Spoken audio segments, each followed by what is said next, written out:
এক সময়ের কথা, গভীর অরণ্যে এক দুর্ধর্ষ বাঘ বাস করত। তার নাম ছিল বাঘরাজ। সে ছিল ভীষণ শক্তিশালী, চতুর এবং অহংকারী। বনের অন্যান্য প্রাণীরা তাকে খুব ভয় পেত। বাঘরাজ কাউকে সম্মান দিত না। তার চোখে সবাই ছিল দুর্বল ও তুচ্ছ। এই অরণ্যে এক চালাক শিয়ালও বাস করত। তার নাম ছিল শিয়াল কুমার। সে শারীরিকভাবে দুর্বল হলেও বুদ্ধিতে ছিল অসাধারণ। শিয়াল জানত শক্তি দিয়ে নয়, এই জঙ্গলে টিকে থাকতে হলে চাই বুদ্ধির খেলা। একদিন বাঘরাজ ঘোষণা দিল, এই বন আমার রাজ্য। এখন থেকে প্রতিদিন একটি প্রাণী আমাকে খাবার হিসেবে আসবে। না এলে আমি পুরো বন ধ্বংস করে ফেলব। সবার মধ্যে আতঙ্ক ছড়িয়ে পড়ল। হরিণ, খরগোশ, বানর, ময়ূর সবাই ভয়ে কাঁপতে লাগল। তারা পরামর্শ করে ঠিক করল, প্রতিদিন একটি প্রাণী স্বেচ্ছায় বাঘের কাছে যাবে, যাতে বাকিরা বেঁচে থাকে। শিয়াল এই সিদ্ধান্তে চুপ করে রইল। সে জানত একদিন না একদিন তার পালা আসবে, আর তখনই তার পরিকল্পনা কার্যকর করতে হবে। একদিন শিয়ালের পালা এলো। সকালের আলোতেই সে রওনা দিল বাঘের গুহার দিকে।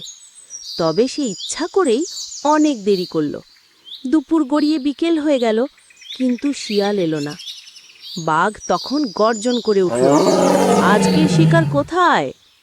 ঠিক তখনই শিয়াল হন্তদন্ত হয়ে এসে হাঁপাতে হাঁপাতে বলল, মহারাজ, আমি তো সকালেই রওনা দিয়েছিলাম, কিন্তু পথে এক বিশাল বাঘ আমার পথ রোধ করে বলল, এই বনের রাজা সে। সে আমাকে বলে, যদি তুমি বাঘরাজের কাছে যাও তবে তোমাকে আমি খেয়ে ফেলব। বাঘ তেলে বেগুনে জ্বলে উঠল, আরও একজন বাঘ আমারই বনে?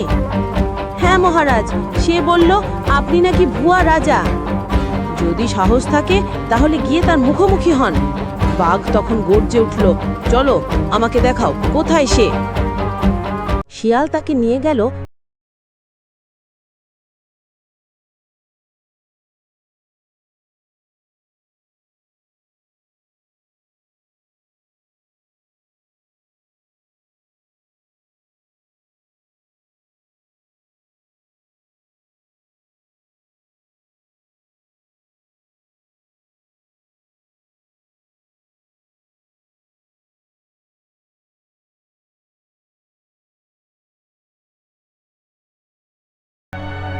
গোটা বন আনন্দে ফেটে পড়ল। প্রাণীরা শিয়ালকে সম্মান জানালো আর বলল, তুমি আমাদের প্রকৃত রক্ষক। শুধু শক্তি নয়, বুদ্ধি প্রকৃত রাজত্বের যোগ্যতা। এরপর থেকে বনে আর কেউ কাউকে ভয় দেখাতো না। সবাই মিলেমিশে বাস করত, সম্মান করত একে অপরকে।